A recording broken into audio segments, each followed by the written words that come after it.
Hello, beloved listeners, and welcome to Sneople at the Movies, film criticism by people who actually like film. Join us as we dive into movies we love, movies we respect, and movies we wish we could unsee. From the kids who are getting a round-trip ticket to Yuma, it's Sneople at the Movies. I'm Helena. I'm Maddie. And I'm Ezra. Oh my god, that's all three of us. Oh my god! Yeah. It was all three of us last time, too. I know, just celebrating it every time it happens. Oh, yay! Yeah. Truly, it does feel like managing to schedule three people for the same thing in two different time zones is kind of a miracle these days. So. True. Yeah. Yeah.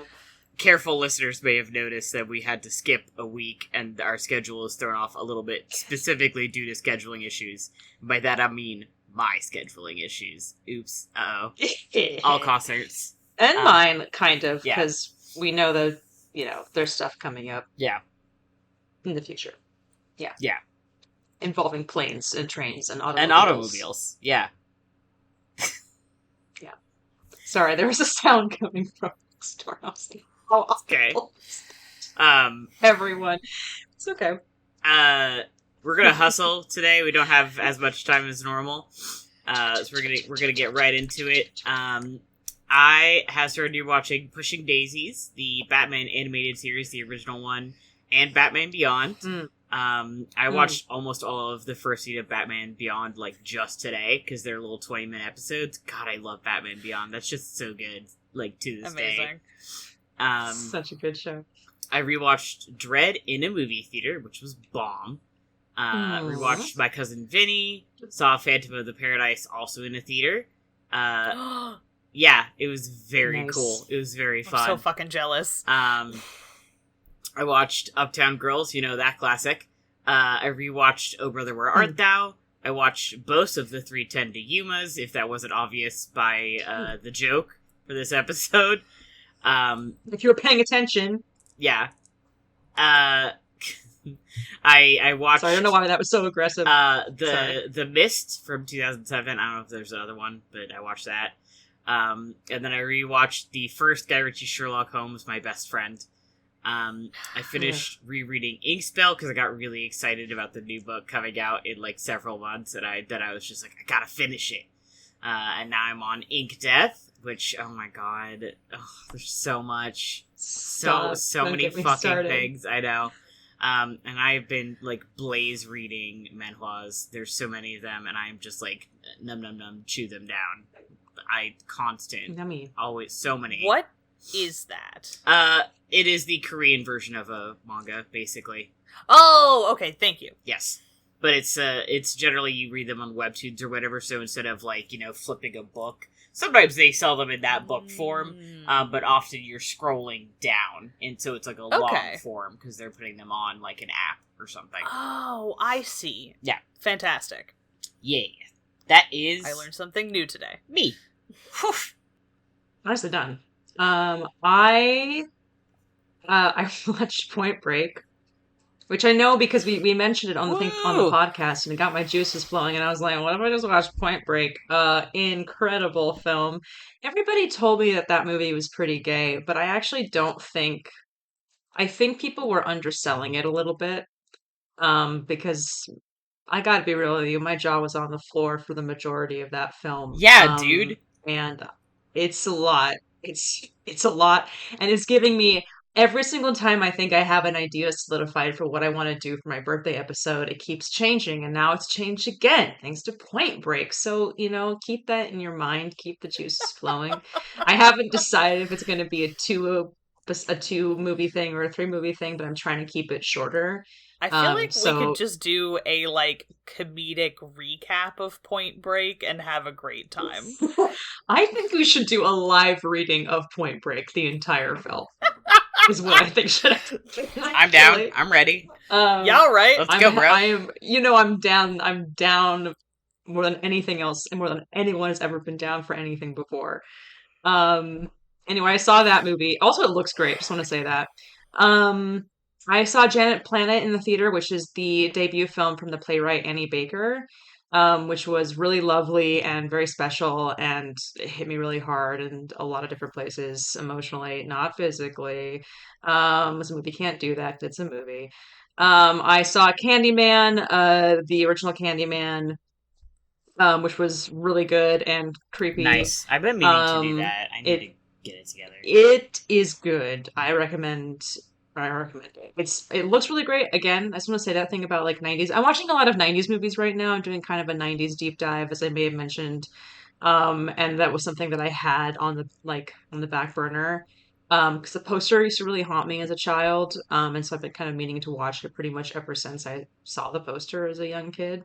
Um, but it looks really good, and it's very eerie. I also watched Hitman, the new Richard Linklater movie with Glenn Powell, which I liked. It was cute. Hmm. Um, I saw Bringing Out the Dead with the Scorsese film, a Scorsese Schrader joint from the 90s with Nicolas Cage and a host of marvelous character actors. I was really taken by surprise by I loved it. And I think it's super underrated. For a Scorsese film, it's one of those Scorsese movies where you're just like, oh, this is like a masterpiece. And so surely it got critically lauded and was hugely popular and won a bunch, or was at least nominated for a single Oscar. And then you go back and you're like, wow, what if we all just repent for 1,000 years? Not me personally, because I couldn't vote in the Academy back then, or indeed now, but the Academy of Motion Picture Arts and Sciences needs to think long and hard about certain choices it made in that year. I know it was an insanely stacked year for movies, 1999, but even considering that, there were some different choices that could have been made. I also saw Eyes Wide Shut for the first time, which was just a special experience. Yeah, you watched a bunch of Tom stuff that I'm Cruise. like been needing to watch. I So, highly recommend, um, especially if you're like just specifically the way that I've been insane about Tom Cruise's persona this year has been I was very much primed in a way to enjoy this movie that I wouldn't have been before. mm, So I think I saved it for the exact right moment in my life. Um, it's a Kubrick film. It looks incredible. What else is there to say? It's also like eerie as fuck and really funny. And Alan Cumming has like a great one-off scene in it. What more can you want? Um, I rewatched Noises Off because that was on the Criterion Channel on their ensemble comedies thing, and it left at the end of the month, and I was like, gotta get this bad boy in before it goes away. I rewatched Zoolander just on a whim. That's a movie that exists. Um, I watched obviously both versions of 3:10 to Yuma, and I rewatched Fargo with a friend who hadn't seen it before. I also the last couple of nights kind of went instead of watching a full movie, I just watched a bunch of Looney Tunes cartoons and Max Fleischer cartoons from the 1930s, and rewatched and Tex Avery as well. And then I rewatched some old Looney Tunes that I hadn't seen in a long time. So, really quickly, I watched The Dover Boys at Pimento University. I watched Red Hot Riding Hood, which is a masterpiece. I watched Bimbo's Initiation, which is terrifying. I watched Tortoise Wins by a Hair, Rapid Fire, One Froggy Evening, which is again a masterpiece. Duck Amuck, masterpiece. Rabbit of Seville, What's Opera Doc, masterpiece. The Wisecracking Duck, Nasty Quacks, and The Big Snooze, masterpiece. And it is crazy we were talking it before this episode. I know everybody who's seen a Looney Tunes already knows this, but a lot of these that I watched were Bugs Bunny and Elmer Fudd shorts, and it was really starting to hit me really hard how often Bugs pulls out the old drag routine and is like, surely this will work, and it does every time. And then there was some more stuff where one time Elmer got into drag, and you were like, huh, this kind of reminds me of Funny Thing Happened on the Way to the Forum when they do that lovely song and this guy has to get into drag. And he's like, actually, I feel really confident in a way that I wasn't expecting before. And you're like, yeah. Anyway, moving on from that, I guess, not addressing it any further.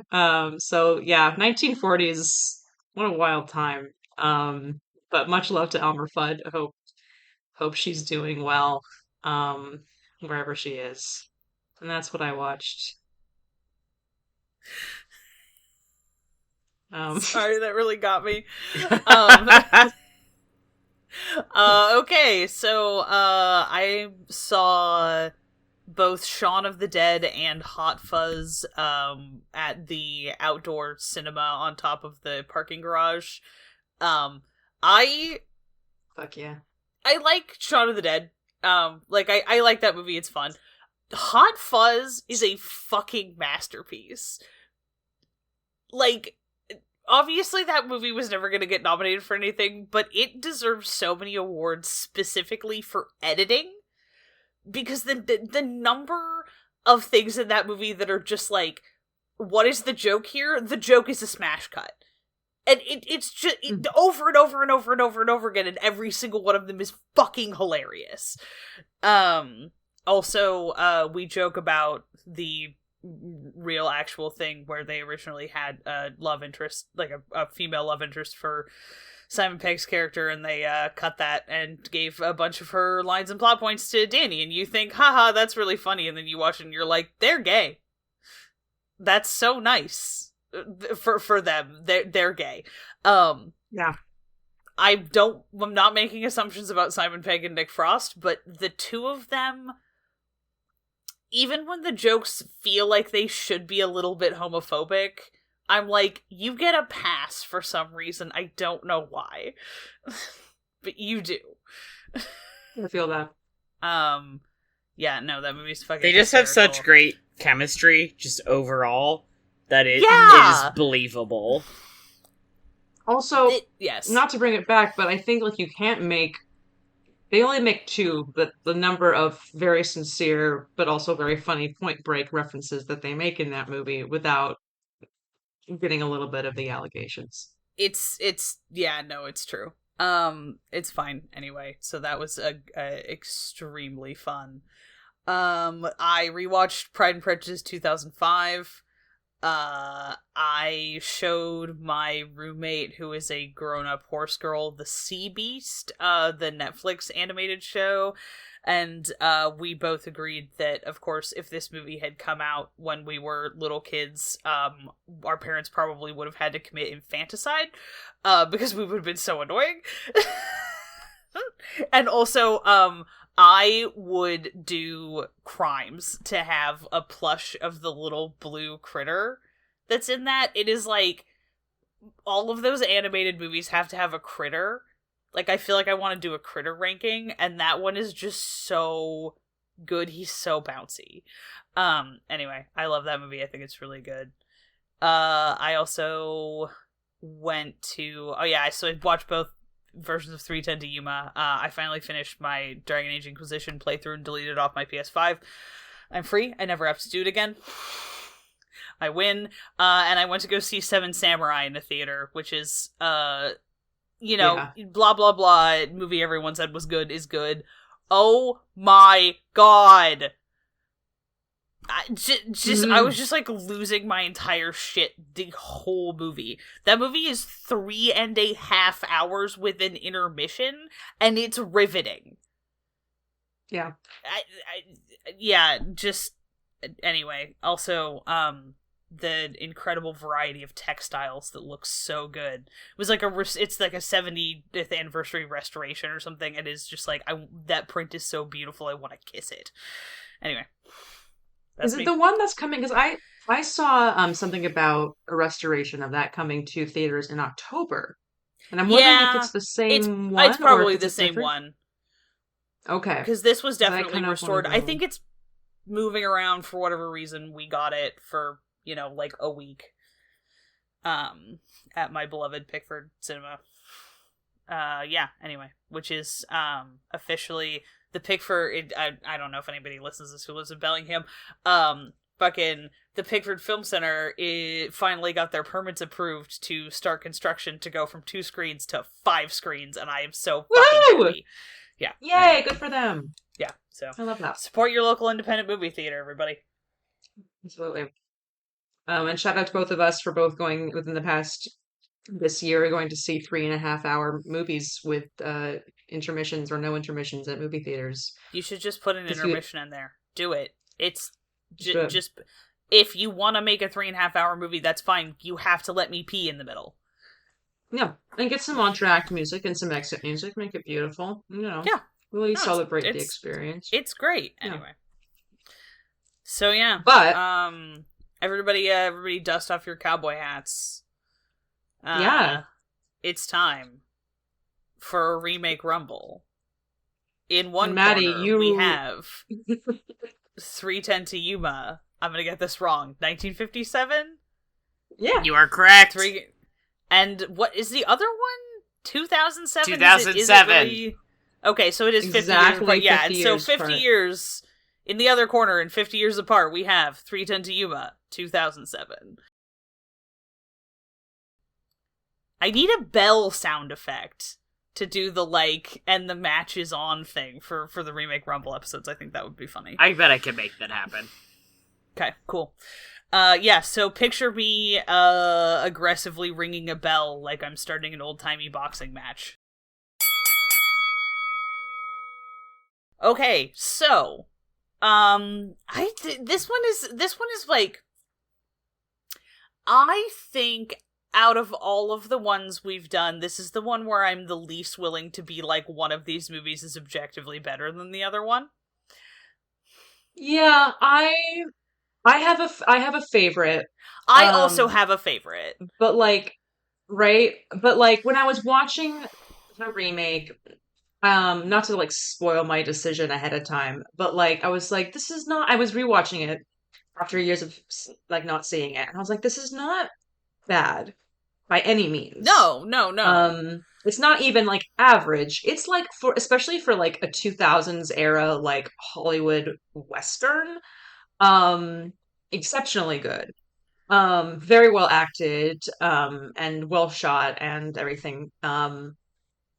But there was just something where I think, and this is partly from, I think, choosing to watch the original first too, where I was just I was going to be comparing it in my head all the time to the bits that how they did certain things and how they didn't.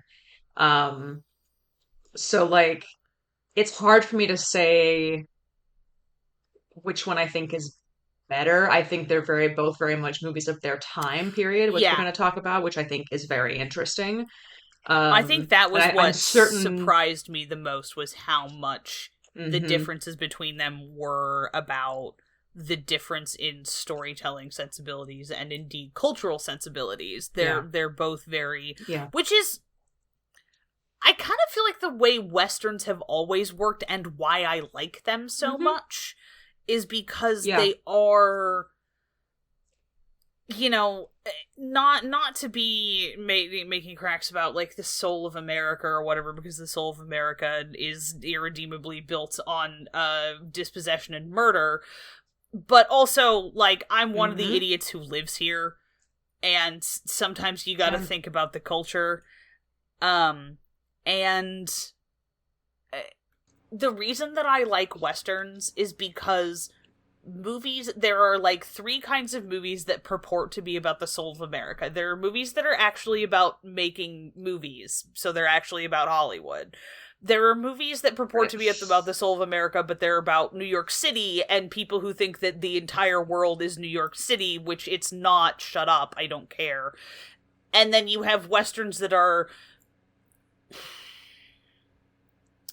they're just...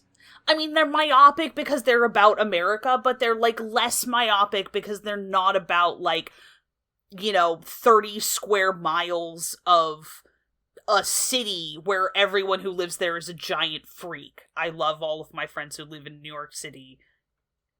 There are people who live in New York City who are normal about New York, but they're not the people who are making movies about New York. So... I was explaining this to my dad, who was like, I didn't realize you liked Westerns. And I'm like, I think they say something interesting about the culture. They do. And I think that they have historically been a good medium to look at things. To kind of... because they traffic in this really, really, really recognizable iconography, and this stuff that's almost like modular. You can put it together in a whole bunch of different ways. You can say, I have taken a bunch of things that you already understand, and I have, like, kit bashed them into a commentary on something completely different. And everything is going to be kind of, well, I was going to say that every Western is kind of like about the time period in which it was made, but a little bit of both. Not all of them fall into that category. No, I mean, obviously there are some, and there are some that are just, like, not purporting to be about fucking anything. But, you know, there are ones that are just like, what are we about? Entertainment. And I'm like, okay, that's not the kind of movie I'm talking about here. Yeah. Well, it's something to be said that, like, you know, the word revisionist Western gets thrown around a lot, I think, now. And also when we talk about, like, I don't know, the 70s, the 60s, 70s. But it's important to note that, like, one of the very first, like, movies ever made, The Great Train Robbery, was at the time referred to as a revisionist Western. So, like, already by the beginning of film, like, there was already a re-examining of Western mythos, which had already been going on for some period of time leading up to that. The myth of the Wild so it's West like every was single being thing written is while it was happening. Yeah. It is. Yeah. It is like the we've never been operating on a true history of the Wild West. The Wild West, as we think of it, did not exist. Yeah.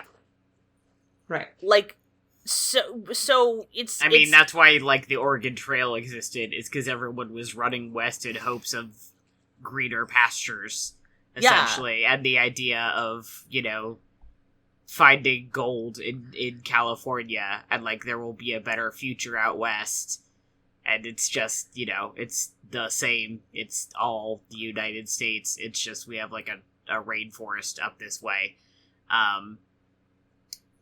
So, I mean, at the beginning of the remake of 3:10 to Yuma, you see Logan Lerman, our friend, looking at one of those dime novels about, like...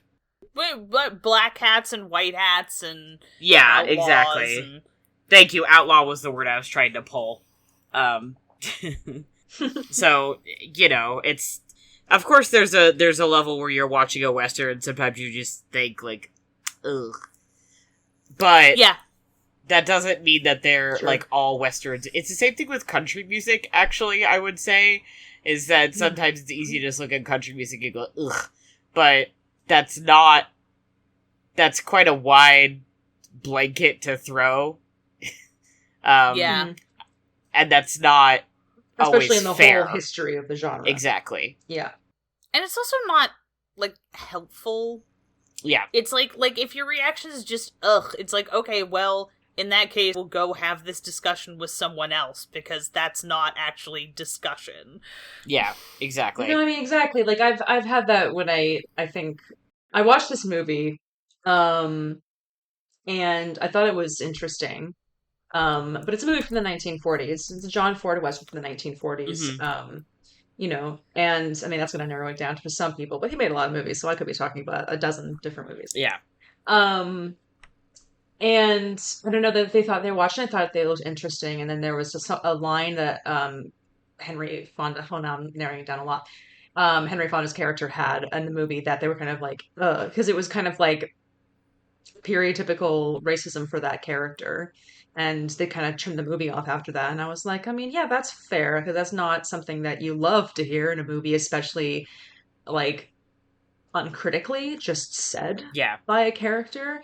Especially when we expect that character to be a hero, so to speak, of the movie. Even though this particular movie does not eschew very clearly, as, like, very distinct, clear heroes and villains, as much as some people would purport it does. But it's still not great to hear. But I was also just like, I mean, I get that. I just don't always, especially when I'm watching older movies, I'm not coming into it from that perspective. I mean, I'm noting it for sure. But, like, I'm more interested in kind of I don't want to, like, the historical, that all that historical baggage is interesting to me as part of the movie itself, if that makes sense, and that's part of the viewing experience. So there's a lot of Right. movies like that for which it's the case. That is, you can't Do I approve just... of it 100%? No. But, yeah. You can't just pretend it didn't happen. Yeah. You know? And there could be a part where it's like, I don't necessarily want to engage with that. That is totally reasonable. But you can't say that something is, like, bad or evil, or, like, you know, like, this movie is bad because it has this, when that is part of kind of what is there and part of the history. How people talked and thought. Yeah, exactly. You know, there's a difference between I don't feel comfortable with it and that makes this bad. Sometimes, obviously, it does. Sometimes you're like... Sometimes it's a bit much. You know, and you're like, okay, this movie's Tarantino, now about something different. Sure. Where you're like, there was no need for this. There's no point in having all this here. Just let it... Like, what are... You're not doing anything with this. You're just being weird. You're not achieving anything. Yeah. Just being weird. Yeah. So... On that note, I mean, I think it's interesting not to like get too in the weeds right from the jump, but like, which I guess we've already done that. Like, how there was something about the remake where I feel like it was almost like the character Dan and Ben Wade, especially Ben Wade in particular, were more nuanced in terms of, you know, good guy of bad guy situation, but like. Sure.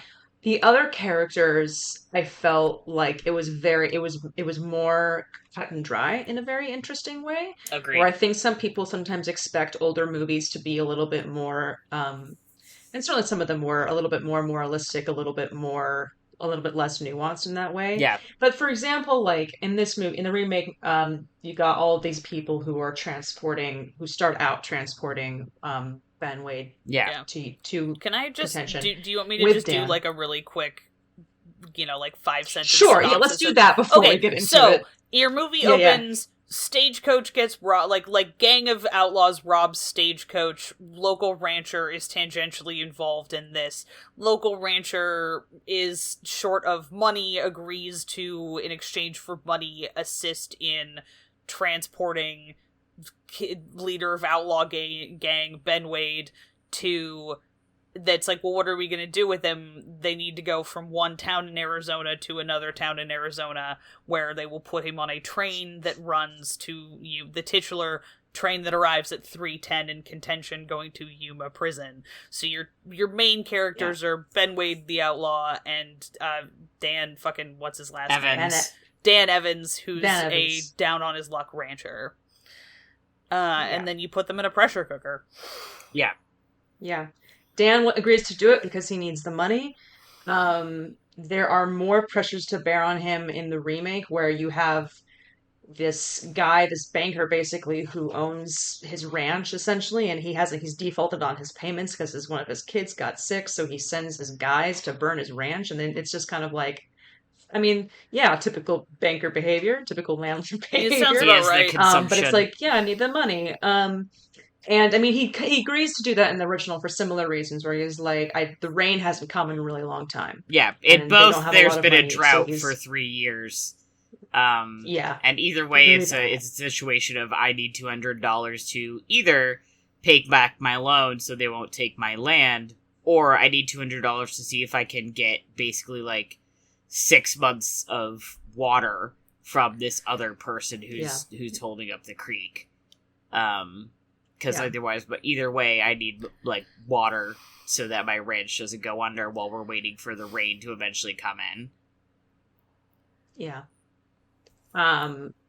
So eventually there are some things that happen, right, where they get them on the train. But there's guys that go with Dan and Ben Wade. Yeah. Who are satellite sort of, you know, good. That's not good guys necessarily, but like you're kind of meant to think to be like, okay, these are the law-abiding. They're people. on Dan's side, law-abiding, so-called. Well, but one of them is played kind of. Okay, fair. In the remake, it's a little bit more because they're like, some of these people are like absolute shitheads. One of them is a Pinkerton. Yeah. Two of them it's are really Pinkertons, interesting. actually. Gotta hate the fucking Pinkertons. It's a really interesting choice because in the original, they rob the stagecoach and Ben sees it happen. Or, I mean, Dan sees it happen. And the owner of the stagecoach is there. And they murder the driver of the stagecoach. But everybody else in the coach is like just some random people who are going to their next destination. In the movie, it's like the owner of the stagecoach is the owner of this train, is like the train, whatever. He's had a bunch of stagecoach robberies. He owns that line. He has hired, Ben Wade has been responsible for a lot of these robberies, and this guy has hired Pinkerton detectives to arrest him, to find him and arrest him. And the stagecoach that he robs and who he then subsequently murders everybody in, or has his guys murder everybody in, is full of Pinkerton detectives. Now, to be fair, so I don't condone murder. But yes, but look, if it's Pinkertons, a bitch might look the other way. I'm like, me going preemptively. This one is for Sid Hatfield. Now, yeah, literally, I'm not really sure what the choice was there, because I don't think that every single person in America is 100% aware of the union busting activities of the Pinkerton detectives, and so I don't know that for some people, I think when they hear they're detectives and they're going to arrest him and they see Peter Fonda, they're like, oh, well, these are law-abiding citizens and they're good guys. But if you know anything about the Pinkertons and what they did, you're just kind of like, get him, Ben. So I'm supposed to be upset about this. I mean, you're like, look, murder is wrong, but also this is kind Murder of a. But I think either way, it's one of those things where it's like, I mean, Ben Wade, either way, is kind of, it's, yeah, this guy has done a lot of robberies. He did at least some murders. he's a bad dude. But he's supposed to be compelling, and in both movies he is. Yeah. At the end of both movies, there's a scene where it's Dan and Ben alone in this hotel room. They're waiting for the train to come in so they can move Ben to the train. And Ben's like, I will give you more money than they are paying you if you just let me go. And especially in the original, there's this like, it's hard to say no. He's offering a lot of money. In the original movie, he offers $7,000. Yeah.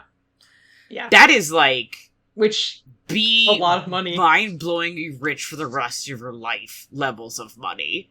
Yeah, and there's no sense that he's not good for it. Is the other thing, like there's never any question that there's that's no not sense that he's joking. Yeah. Or that he's lying. Yeah, absolutely. And also in both movies, there's a scene when they capture him where, like, Dan is distracting him and he says, you know, you stole my cattle and my horses and that's a day's work. And he's like, how much does it pay you for a day's work? He gives him twice that. Yeah. And he's like, well, that's my boy's work too. He's like, I'll give you more than what you make in, like, you and your sons make in a day. In the original, he offers it of his own free will. He just is like, here, you lost your cattle, he just here's gives it money. to him. It's not like he doesn't even have a gun on him. He's just like, here's your money. Yeah. I'm pretty sure. He's just like, yeah, I'm sorry, here's your money. No, I just watched it. Okay. There's this interesting thing about it where it does a fun thing, I feel like, of driving home, like, that money means different things to different people in this world. Yeah. And that different amounts of money mean wildly different things here. You know, it's like, okay, they've stolen... Because, I mean, in the original, the gang steals, it's gold. It's not even currency. It's literally, like, gold that hasn't been, done anything with. Or they're stealing... Yeah. And so they're stealing... In the remake, they steal cash, which I feel like... hits a little different to me, and this is one of those things where like my brain kind of just spins off into, I know a lot about this stuff because I'm a weirdo. You think, okay, so if you're stealing a cash box, where is that going? Is that what somebody's relying on a delivery to get paid somewhere down the line? Yeah. But I feel like having it be just straight up gold in the original gives this sense of, it gives it a little bit of a like, man, other than that guy we shot, who are we really hurting? Yeah. And and there's this consistent, Ben Wade is very generous. That's the thing, is that he's like, he's very ruthless, but he's consistently generous, and he's the only person with money in either of these movies that we see being altruistic with it. And I think it adds a fun, like, the remake is more critical of like how people can get caught up in like the kind of gears of capitalism, which reflects the mid-2000s in a way that perhaps the post-war prosperity of 1957 was not fucking quite as many people over.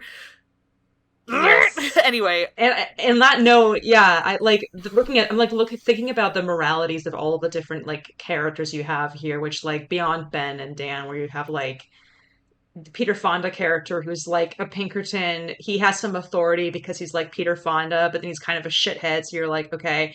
You have Kevin Durant's character who is the first to go, who's first of all burns Dan's farm at the beginning of the movie, and then he's like, yeah, I'm coming with you, and then he's annoying and you want him to die immediately.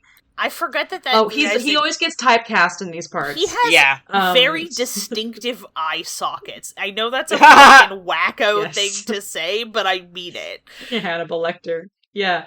No, it's true. He's also he plays that kind of character. Idea of getting someone killed.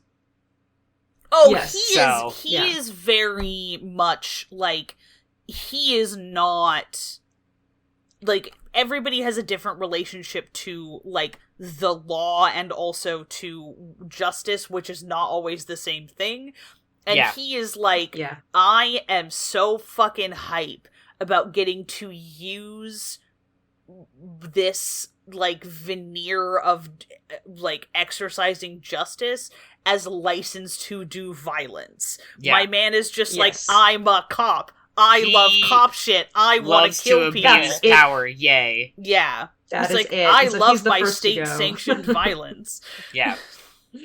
And then also, he doesn't really have a companion character in the original, but what I thought was interesting was that there's an interlude in the remake that does not exist in the original, where they go through a mine, and Luke Wilson is there and some other guy, and they're horrible. And they capture Ben Wade and like start torturing him, which is crazy. And with like, and one of the guys says that Ben Wade murdered his brother. Yeah. So this is kind of like in the original, the closest thing that there is to that is the funeral for the driver of the stagecoach is happening in contention while they're holding him in the hotel. And the brother of the guy who was shot comes up to the hotel, and he's drunk and he's grieving, and he tries to kill Ben, and they have to stop him from doing it. And it's like, that is almost to me a little bit, because like Luke Wilson is a little bit, he's very bad. These are very, very bad men, and you're not sad to see them go. I mean, they're running the like building of the railway. They're running the railway, and there's a lot of people who are in indentured servitude that they're in charge of, very clearly. And so you're like, okay, fuck these guys. And then Alan Tudyk's character, Alan Tudyk plays my best friend. Alan Tudyk is a jump scare. Doctor. I love that man, but like, what a jump scare! I love him in this movie, but he's great. I do think it's another interesting sort of like way that the characters are a little bit more nuanced, where his equivalent character in the original is kind of a laughingstock and a town drunk, but he's still like the doctor, so there's still some kind of like, he's still a man that they kind of have some respect for. But He's a he's cop not in the that, original. and he dies very briefly. Yes. Like I gasped out loud when I was like, oh damn, they really, um, and like Alan Tudyk's character, which is the same character, gets killed in the remake, but he's a lot gentler and a lot more instantly likable, and like he's a veterinarian, and he's not really a drunk, he's just kind of like, you know, the soft guy that they have who's not really a lawman that they're bringing around with him who can't shoot anything, and so you're like, okay. Um, so it's just interesting to see the different ways that they build those characters in the remake. I don't dislike his character or his performance in the remake at all, but it's just interesting to see how they like, I don't know. I don't want to use the word flatten because that's not quite it. They're not like it's not like they're flattened characters. No. It's just well, and then there's The also issue Ben is that Foster's there's just character. much more of them, and so they have more to juggle. Exactly. Um, Yeah. the 50s one And so you is can't really just spend kind as of much like time. a cleaner cut situation. Yeah. Which is just like, I Yeah. said this in my review too, and I said in the doc, like, you guys know this already, but for the people listening at home, Yeah. It's really interesting to see the like filmmaking sensibilities of a 1950s film versus a 2000s film, where like 50s films are like, Yeah. we are getting to the point. We know exactly what we're doing. We are going from point A to Mhm. point B, and then we're going to spend more time drawing out like potentially some like thematic tension, and then we'll get to the end of the Yeah. movie. There's like a whole like half-hour cut out of the film in the original. Yeah. Or I guess added a half hour to But the 2001. There's really never much. They're gonna find some time for a good old cowboy ballad, though. Oh, Let me tell you yes, that of much. course. But like in the original, there's really not much of a question as to whether they are going to make it to contention. Like, it's not an Mhm. adventure film. No. The remake really makes it into more of a like, we have to get to from point A to point B, and there are various obstacles in the way, and also people are going to start getting picked off like it's a slasher movie. Yeah. Yuck. Mhm. Wow. Russell Crowe should not be that hot when he's, Stabbing just people to death. stabbing a dude to death, like at extremely close range, Yeah. and not feeling But he conflicted should about call it at me, all. though. No. It's fine. Don't worry But about he me. should call me. But the remake gives it, there's this chunk in the middle that's like a series of encounters. I've been Yeah. playing a lot of Baldur's Gate. And so my brain was just like, oh, this is like No. a series of encounters that you would go on, like, when you're, like, in a tabletop game, going little from bit, point yeah. A to point B. Not, like, exactly, but there's that element of, like, the classic, like, that's just totally introduced. Like, there's tension there, but it's not, they get to contention pretty quickly. They literally leave Yeah. the farm and then they're in contention. Yeah, and it's they're racing the clock, but Yeah. they're not actually physically racing anything. It's a matter of outlasting Yeah. rather than running away from something, which is more tense. There's also, in the yeah. original, there's the point of, like I said, Ben offers Dan, like, I will give you all this money to just let me leave. And in the remake, there's no chance that Dan is going to do that. And in the original, up until basically they leave, there's always this... The dude playing Dan is in a flop sweat, because it's Arizona. Yeah, man, there was Yeah. one time where I was like, is he crying or is that man just sweating? No, they are going at him He at is this crying spray at bottle. one part. Yeah, well, because he's just like, he starts telling on that speech, which they kind of do in the remake about his wife and Yeah. how, he wouldn't have let his wife work so hard if that were her and everything, Yeah. and would have bought her lots of beautiful things. And he almost is like, I want to pull your head off. He doesn't do it. And Ben is like so cool about it. He's like, okay, man, okay. Everyone else is sweating Um, so much at the end of the movie, and Glenn Yeah. Ford is totally fine. Oh, I know, it's so Glenn good. Ford is fine. It's such because a good he's the only one who's shorthand. sure of himself. Yeah. And it's Absolutely. that, like, he is so overtly chipping away at Dan's, you know, convictions. And then you don't realize that the extent to which Dan has been chipping back at him. Yeah. Until the very end. Mm-hmm. Which is really... And that is true in both of the films. The 50s one, like, the original really leans into it more. It is much more of a, like, we're gonna lock these two dudes in this room and let them do psychological drama at each other. It's just like Saw. Mm-hmm. Well, oh my god. Just like Saw. But while like periodically, you know, one of them is hand-rolling cigarettes, taking a couple of draws, and then immediately... Do you ever just, like, roll yourself a cigarette and then reflexively hand it to the dude who you're also pointing a shotgun at? All the time. Not when I'm straight. I just... anyway, The era when everyone smoked cigarettes was fucking crazy, bro.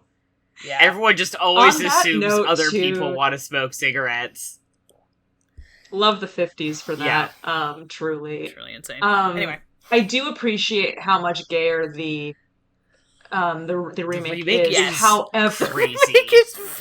However, this comes with the caveat Yes. where I do, you know, as endearing as I find their relationship, there were some narratively easy things. We're talking about this thing where, like, how Dan has also been chipping away at his convictions. The remake makes sure that the audience sees a moment where he's, like, choking Dan, and Dan says something about his son seeing him a certain way, and then he, like, relents and then lets him drag him to the train. Yeah. And then it's like the thing, and then it happens at the end where he loses his shit and, like, kills his entire posse, and you're like, oh, okay. Whereas, like, the original, they leave the hotel, and he just lets him drag him and tells him that without any of this other stuff beyond what's gone on between the two of them in that hotel room, just the two of them. Yeah. And when they get to the train station, it's just like, okay, it's you and me, I guess, and we're doing this. And it's like, they don't feel, I think, quite the need to put in things to make sure the audience knows. Look at their little, it's a little, look at their bromance, yeah, it's less as overt. It was called, unfortunately, back then. It's less aggressive, which, like, if 2000s Yeah. movies are anything, it's aggressive. They are. They're like, they're we really have to just- make sure Really the not audience subtle. fucking knows. We know, Um, they're like, we yeah. know the reading comprehension on this website pisses on the poor. Yeah. Which, in this case, is fine, because, wow! Wow! They play it beautifully. It's really something. It's really something. Yeah, listeners, if you haven't watched either of these movies, you should. They're both good. They're And both we would just like to note that at one point, Russell Crowe sleeps with a saloon proprietress. In both then- movies, he does this, but in both movies he does in the this, remake- but in the remake, he then is like, part of what he is interested out of this encounter is getting to draw her, do some life figure drawing Like one of while her she French is girls. nude. Yes. It draw him, and so he is, and this is clearly someone who he is like. She's not. It's temporary, but she's not treated as disposable. right. Yeah. There's no future to this, but that doesn't mean they aren't like doing this because they're mutually attracted to each other. He does there's a say, like, connection, you could yeah. come with me, and she's Yeah. like, no, and he's like, She's alright, no. cool. Yeah, but like the offer is there. Fair enough.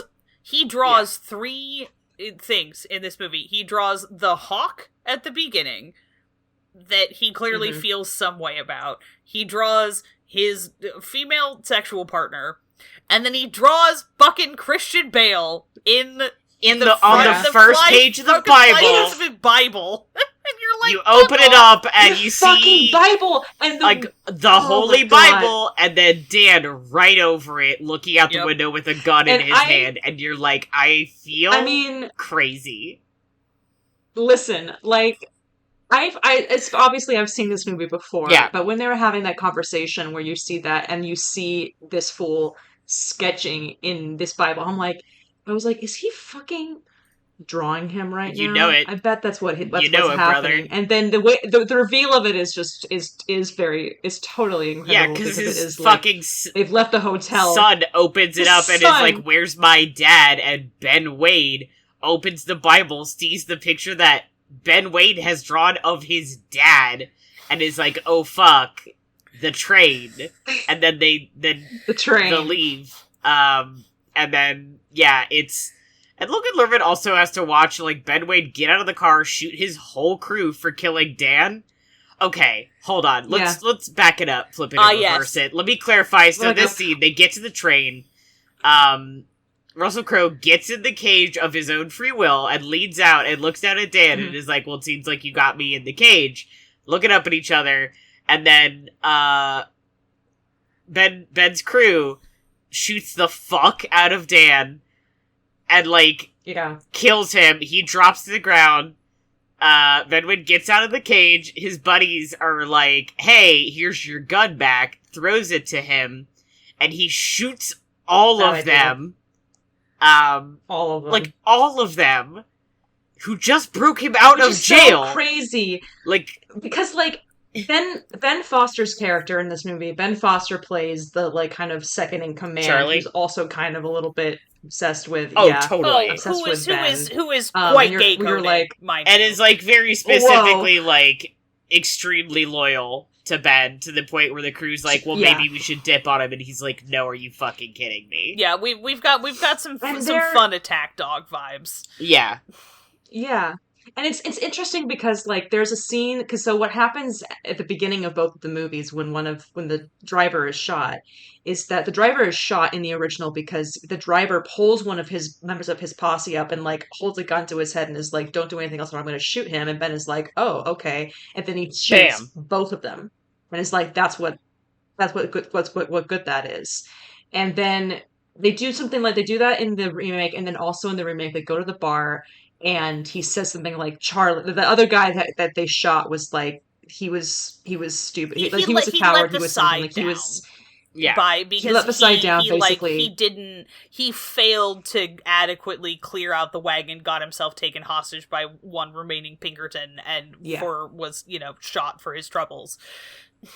Yeah. And he says this, and Ben Foster's face is like, "This guy, it brooks no argument." Like, yeah, I hear that. Yeah. And so, to me, it makes sense at the end of the movie then for kind of that to be like, oh, well, you see what kind of just happened is to kill Ben Foster's character. But the fact he shoots his entire posse. And grabs Ben Foster's character, specifically puts the gun directly to his chest and shoots him. Again. Like, he's already shot him once, and then he walks up and basically does the fucking pose from the Southampton scene from the Ken Branagh Henry V to him and shoots him through the chest. Somebody reminded me of that. Like, somebody put that on my dash earlier, and so I have brain worms. Shut the fuck. But I'm right. Fuck you. Yeah. Never not thinking about it. So he shoots the whole crew. Dan's kid, like, picks up the gun, Logan Lerman, and, like, is holding the gun at Ben Wade to, like, kill him, and he just stands there. He doesn't shoot the kid, he just waits. He has a gun! He has a gun in his hand, but he just sits there and waits. And then Logan Lerman doesn't shoot him. He gets back in the cage! He hands his gun off to the guard and gets back in the cage and sits down. It's like, whoa, what the fuck? Because, and you know what, like the whole time I was thinking, so sometimes this, a combination of what a character is saying or the music and then what's happening on screen will just hit you just right in a movie, and you go, and then you kind of think to yourself, I think that might be kind of what this entire movie is about. Yeah. And then the original, this happened when he sleeps with the saloon proprietress, and then he goes out and they have this really beautiful close-up of the two of them talking. God, it's oh my god, that movie is shot like a fucking dream. I love it so much. So gorgeous, which I'll also bring up again. But she says the line to him where she's talking about some other guys, and she says specifically, some men like you see 10 times or something and you don't think about it, but some men you meet once and they're with you the rest of your life. And I was like, to myself, kind of knowing what happens at the end of 3:10 to Yuma, I was like, yeah, that's what this entire movie is about. That is the core but concept of with these this two film. guys.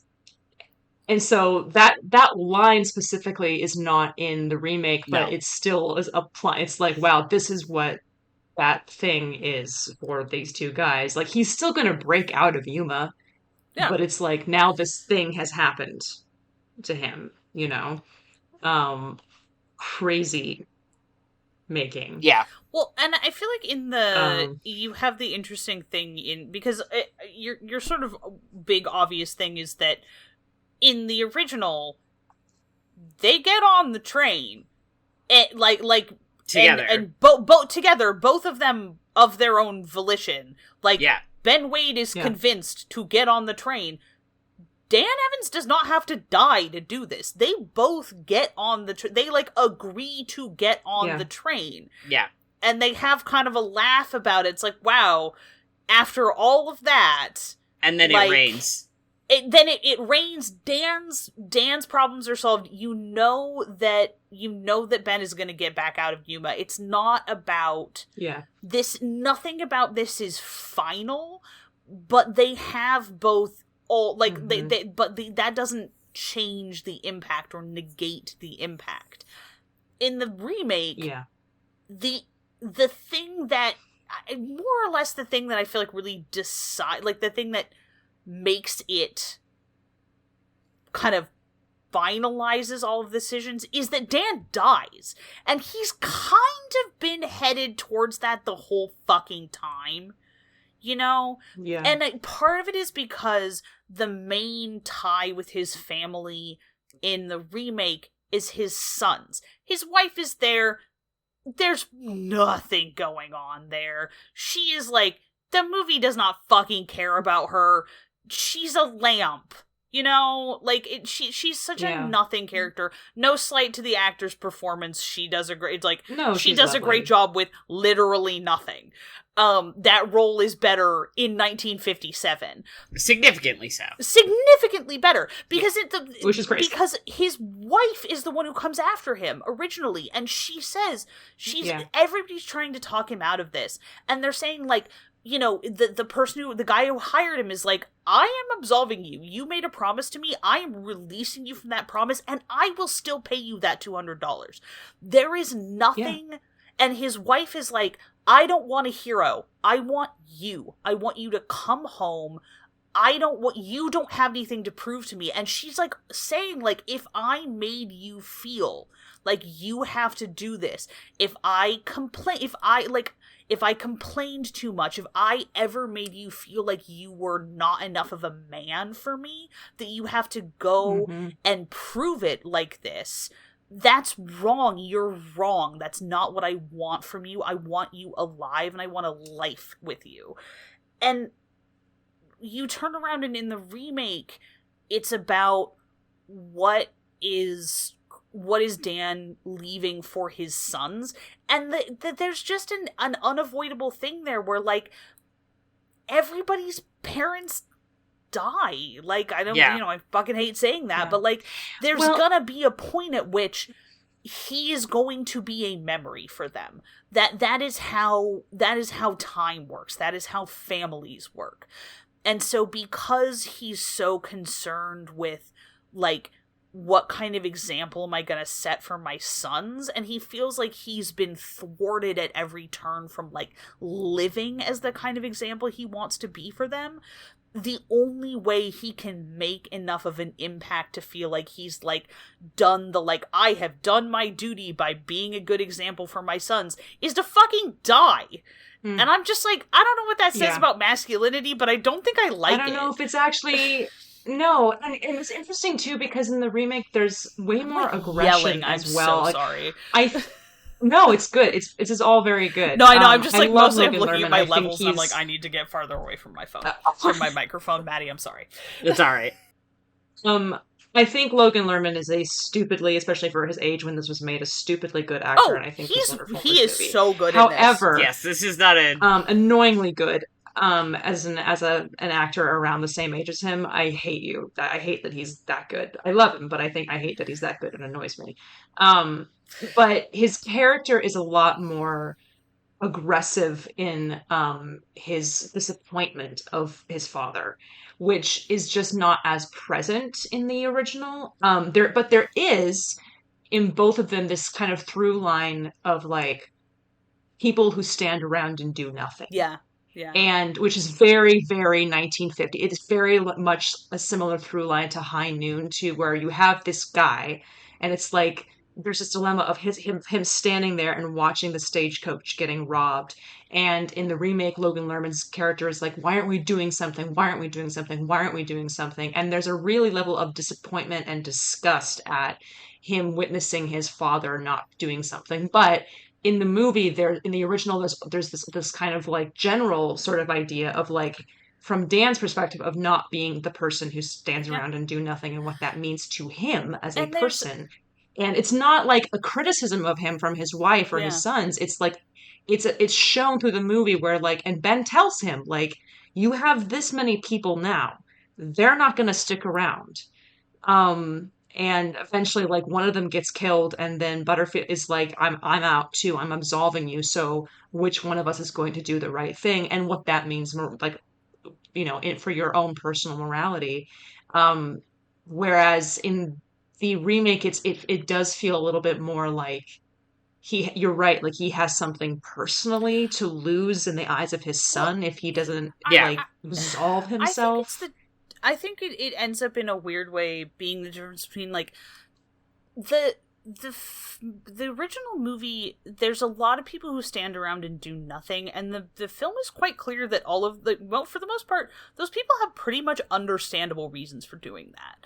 It's not saying these people are automatically bad or they're automatically failing. It's just that like every person is making their own calculus here, and maybe that's not the ideal outcome, but it's not like these people are not doing something because they're just bad. They're doing it because they did a cost-benefit analysis and it came out, which I think is so much more realistic about how bad things happen. I think that's true in the remake, too. Everyone who leaves says, like, I have a family at home. You know, if this was a fair fight, then but like, it's not. In the remake, they turn the whole town against them, and all of them say, like, I can't afford to do that. And it's one of those things where in both movies, there's the point of, it's not that everyone else is a coward or evil or whatever. Yeah. It says something about Dan that he is willing to do it anyway. Not that everyone else, it's him up, not everyone else down. Yeah. I think the difference that I'm circling around is that in the original, the thing that is driving, he doesn't have anything to prove to anyone but himself. This is ultimately this is about what kind of man does he want to be for him. It's very internal, and I think and the remake just kind of cracks that open a little bit and spreads it out a little bit, where it's not just about what kind of man, like, what can I live with being. It's I have to consider what it is that I am. Like, that decision is not just about me, it's about my sons, it's about setting an example. And I feel like it's... The original is a little bit more... Because of the way it's set up with the interaction being with his wife, I think it's a little bit clear that it's like, this decision is not wrong by any means, it is a little bit selfish. Mm-hmm. Is that choosing that choosing your own individual, because the stakes are ultimately, like, the stakes are really, really high interpersonally, and in the grand scheme of things, they're really fucking low. What happens if they let this guy go? Like, in the immediate future, literally nothing. The guy is saying like he's like, I will pay you and fuck off. He's not a super villain. He's not like gonna, is he gonna keep robbing stagecoaches? Yeah, probably. But there's not like an immediate peril thing here. This is Dan saying like, if I take that money, you can tell it's like he's not ever gonna be able to live with himself. Yeah. And but in choosing his own integrity there, he's not just putting himself at risk. He's putting his family at risk. If he dies, what the fuck are they gonna do? And so, in the remake, it's like, dying is ultimately like this sort of this good thing that he's doing for his family. He's leaving his sons with this like, this thing to look up to, and you're like, yeah, okay. And then I was sitting there thinking, yeah, but like, what are they gonna do, man? Yeah, like, it what's feels gonna like, happen to you didn't actually solve any of these problems. You walked into this movie feeling like all of these external pressures have made you feel like a failure as a man, and like, yeah, you've reasserted your like the legacy of your convictions. Your cows are still starving. Well, to be fair, it is asserted that, like, his son is going to go home and collect $1,000. Oh, yeah, okay, that's fair. That's true. It does, the son subplot I felt was unnecessary.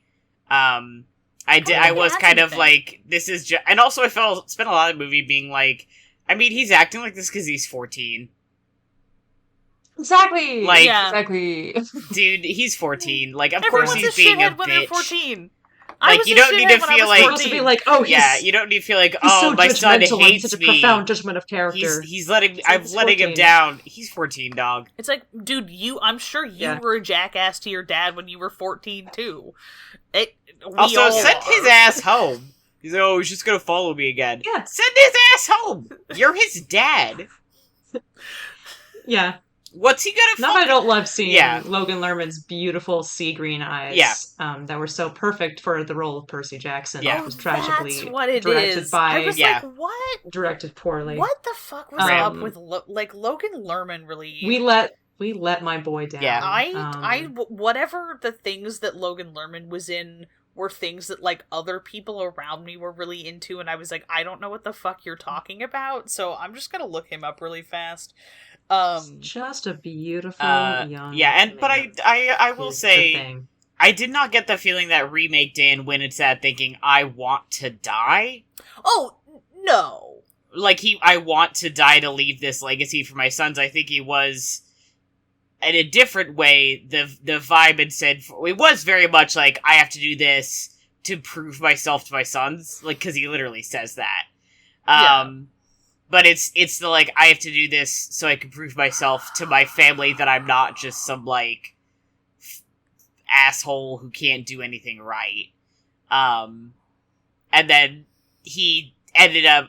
there is a moment where I'm like, I'm not entirely sure why he died other than for the drama of it. But, whatever. Movies. To the 2000s. Yeah, we need to make it more dramatic. It's kind of like...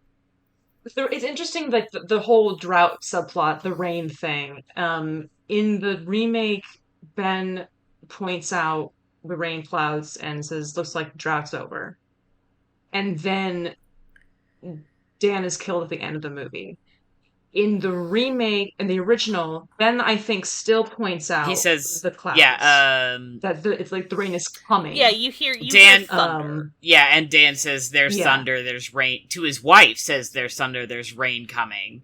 The hills are gonna be green. Like, we're gonna be like, okay, and I'm gonna... And she's like, something assured. I don't care if the hills are green, I don't care if it's gonna rain. So he's still doing that, like... it doesn't rain... Until the end. Until the end, until he gets on the train, and when they got him on the train, it starts raining, and it is a very pointed, like it is very pointed in a way that, like, that feels like that's his redemption, is that rain coming back, and it's just that this little thing where he gets this thing for himself, like he's has this for him, and his wife has this for him as well. And what I'm just wondering what that moment of it kind of then feels like with that moment taken out of it, and with the fact that he doesn't make it on the train, that in the remake his redemption is that he dies, which doesn't. And I'm not sure if that's really what they were I thinking, don't think but so. that's kind of it's kind of what it feels like in Yeah. some way. It's one of those things where it's like, I Um, don't like the fact that he dies at the end. I think it's like kind of a frustrating choice, but I know that it's like, this is the Yeah. 2000s. They were like, we look at this 50s movie with this like So they go happy-go-lucky home. ending. We have to make it more real. Dark and gritty. Which is like, that's stupid. I very much like in the original that he gets on the train, and his job initially was just to get Ben Wade on that train.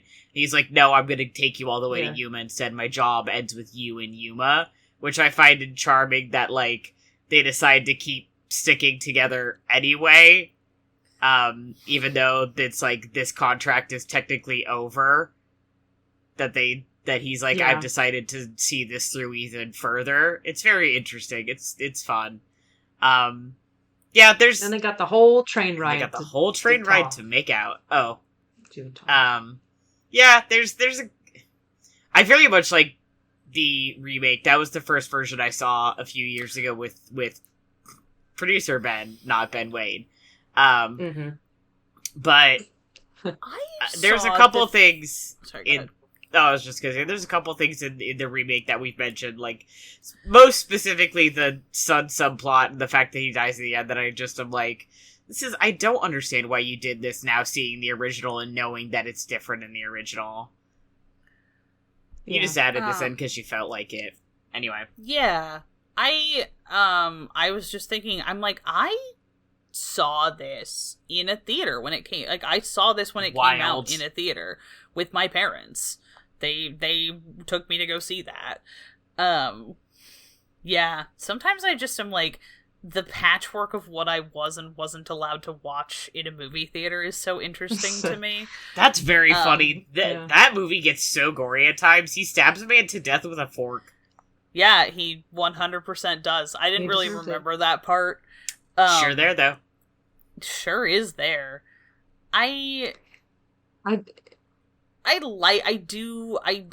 enjoyed both of them. I think they're both well-made films.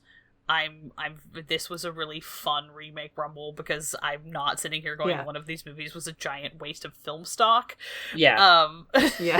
Even I think it's one of those things that it kind of depends on what you want. The most fun ones to do. Yeah.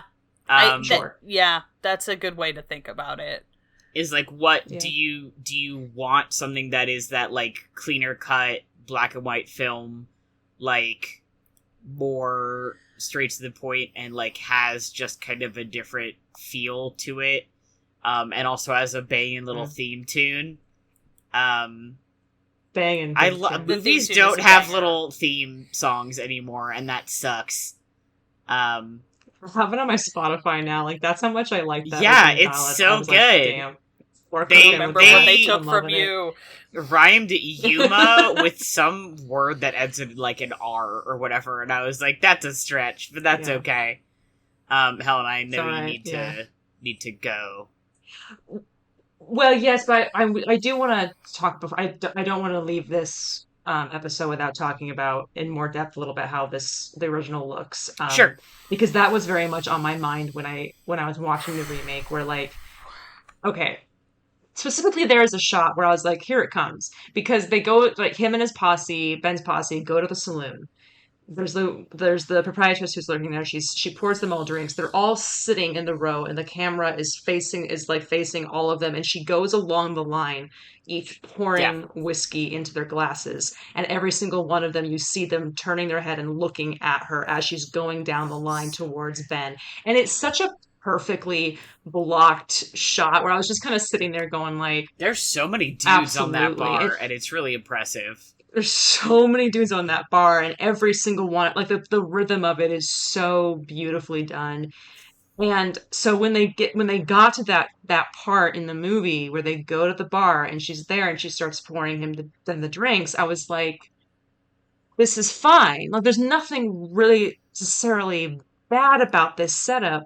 No, it's just one They're wide not shot though. placing as much as important. Yeah, it's like she's kind of doing it, and there's not as much importance placed on, which is it's common for films of that era, and I think now too, where it's like there's this little thing that she's doing, and just not as much importance or like poetry in a way Mm-hmm. is placed on this very simple kind of throwaway, what you would think is a throwaway thing, but is given so much weight and importance in this movie, in the original movie. And it's kind of like she's pouring all their drinks and they're kind of looking at her, and there's a tension there for sure.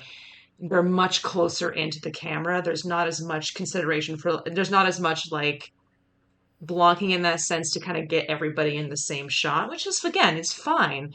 But it's like, it's just not as compelling to watch for me. So I was kind of one might say unfairly, a lot of the time comparing that, because the original movie does use shadow and light so incredibly well, in partly in a way that it can do because it is filmed in black and white, and the remake is not.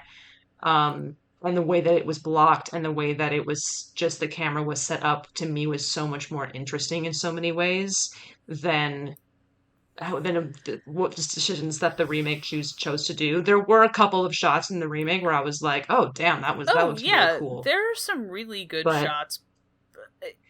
There's I mean, such hell, a you can see everything. well, yeah, Doesn't I it know, well? right? God, right? We've got R.I.P. interiors before electric light, and I can still see the expression on Whoa. everyone's goddamn face. Whoa. I'm gonna die on this. Crazy. As listeners will remember, all three of us are gearing up to die on this fucking hill. I should be able to see what's happening in your visual medium. I guess this is a thing that now that I've just, because of this show and sort of just generally, I feel like I've been watching more black and white films, and also since I've gotten into black and white photography, like, myself, Mhm. I am so enamored of the way that it works as a art form. It's, I mean, yeah, it's all movies, but they're just different in black and white, because the thing about a black and white movie is that it takes away the option of realism in a way. You are never there's no such thing as like photorealism in terms of that looks like what you see with your eyeballs, I guess, unless you're completely colorblind. I don't know how color blindness works.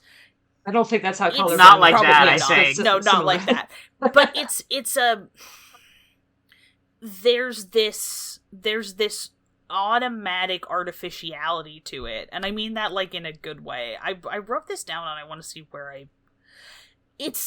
you were something really good about the shadows and how they're used in that, in one scene too, which I was like, oh shit, you're there's right. something about it, and this is like for me, black and white's really freeing, because I'm not comparing myself to, I'm not thinking about like digital photography, or I'm not thinking about realism in terms of what it was like to be there. It's about my eye on the subject. And I know all photography is like that, but black and white makes me think of the artistry first and then the physical reality of the subject.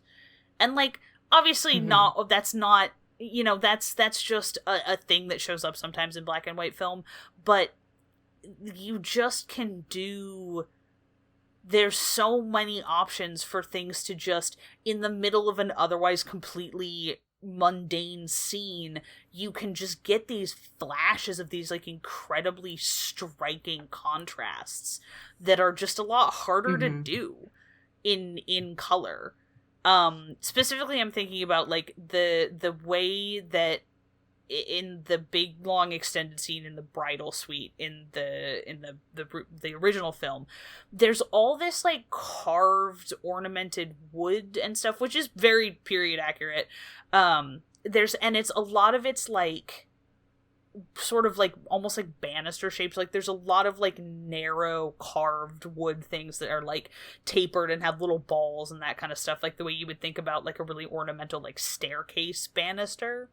And so you have all of these lines of light and shadow, and because you're stuck in there for so long, and the way that they move across the room and they move across people's faces, I just was like it put me in mind of like a sundial creeping along, and it's just this, it just gives you this visual representation of the passage of time as you think of watching a sunbeam move across a floor, and as their time runs out, and as they both get more desperate to convince the other one to go their way. This is really fucking cool. It is. I really enjoyed this. I mean, it was really fun, and I mean, there's something about that black and white thing where, I mean, and this is partly I think because of like decades of different film movements in the US and also internationally, where people start suddenly asking questions like, but where's that light source coming from? You know, why is that, like, is that shadow realistic? And it's kind of like, who cares? Who In has some the ways, you're just kind of like, where's that light coming don't from the really same place as the care. music quote? Who is that? Yeah. Oh, I think I'm trying to remember who that is. Says that. But yeah, that's the thing, is like, where is that score coming from? I don't know.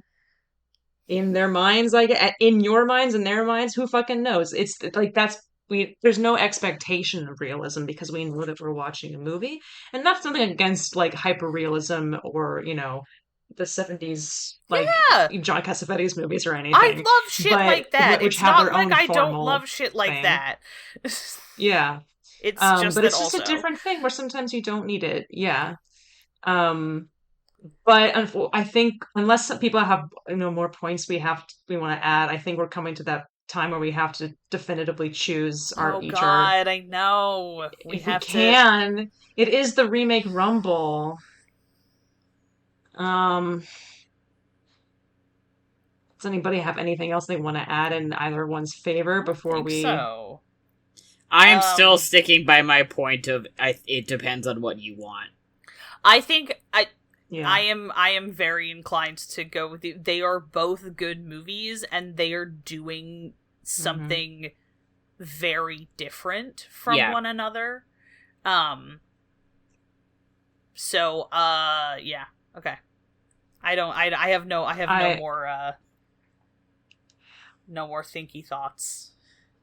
No more thinky thoughts.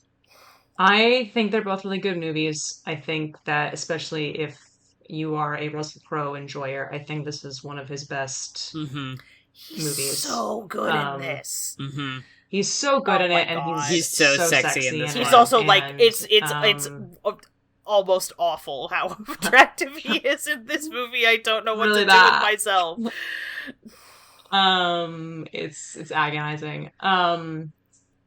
But also from my personal perspective, there are more things in the original's favor for me that kind of make it come out on top. I knew it.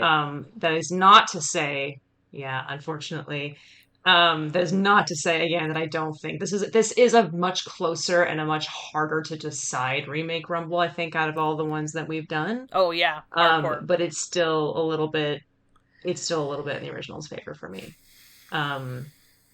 For, you know, a variety of reasons. But yeah.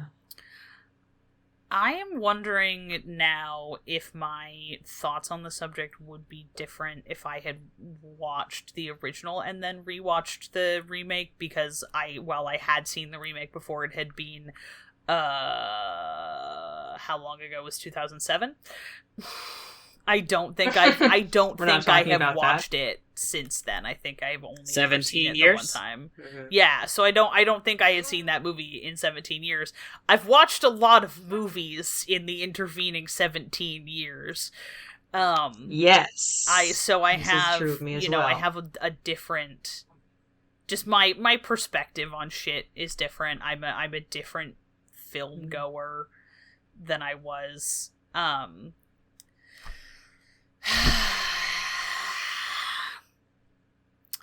think I'm on Helena's side here, where I think that the remake is really good, and I think that I am increasingly impressed with economy of storytelling. Just like that's become something that I really prize.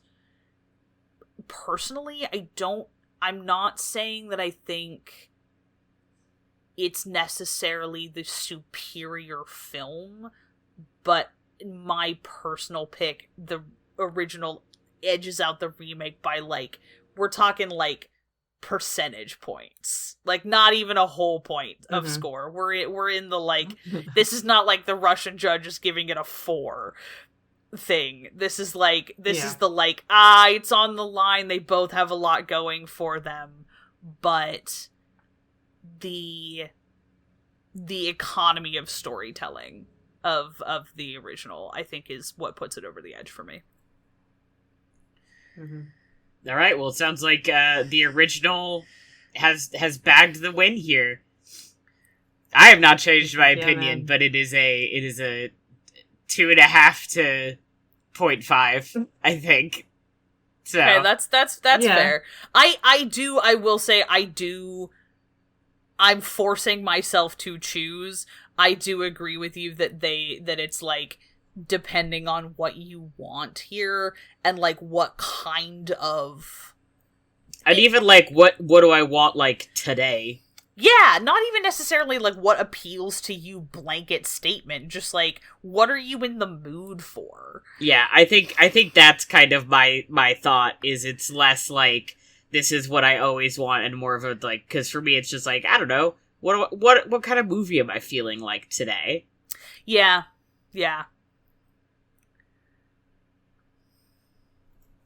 Okay. Cool. Choice right. made. Damn, I love you did that cowboy thing. movies. Helena, I love get us out of here. cowboy movies. Yeah, we've awarded the belt. Ding ding ding. To our best friend Van Heflin, which connection we didn't mention once on this podcast. Congratulations to both of us. But I'm gonna get us out of here. All right. Is that okay with everybody? Take it away. Wanna do the thing? All right, I'm gonna do that thing. Thanks for hanging out with us here on Sneople at the Movies from the Infinity Break Network. Check out infinitybreak.net for more awesome content and come chat with us on the Infinity Break Discord. You can find it at bit.ly/I infinity T talk. You can also shoot us an email at sneopleatthemovies@gmail.com if you've got a subject you want to hear us talk about, a movie you think we absolutely need to see, or a prediction for when the drought will end. Sorry, I'm just reading that for the first time now. Our Oscar-worthy music was done by Johnny Ronaldo, who you can find at Johnny Ronaldo on Twitter. And our glorious Technicolor TM logo was designed by Bethany Luthold. You can check her out at Blalani Arts. It's BLEILANI arts.wixsite.com.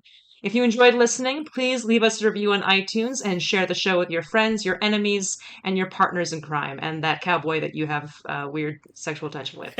As always, thank you for listening, and we'll see you at the movies. Yeehaw. Yeehaw. Yeehaw.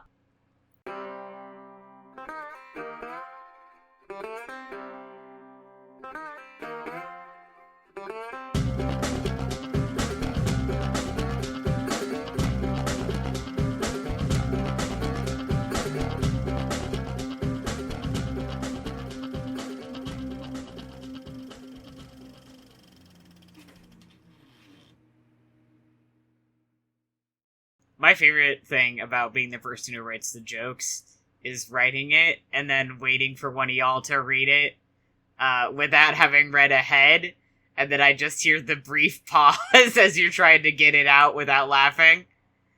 That happened in an episode also recently where one of you just was like, oh! I don't remember which one.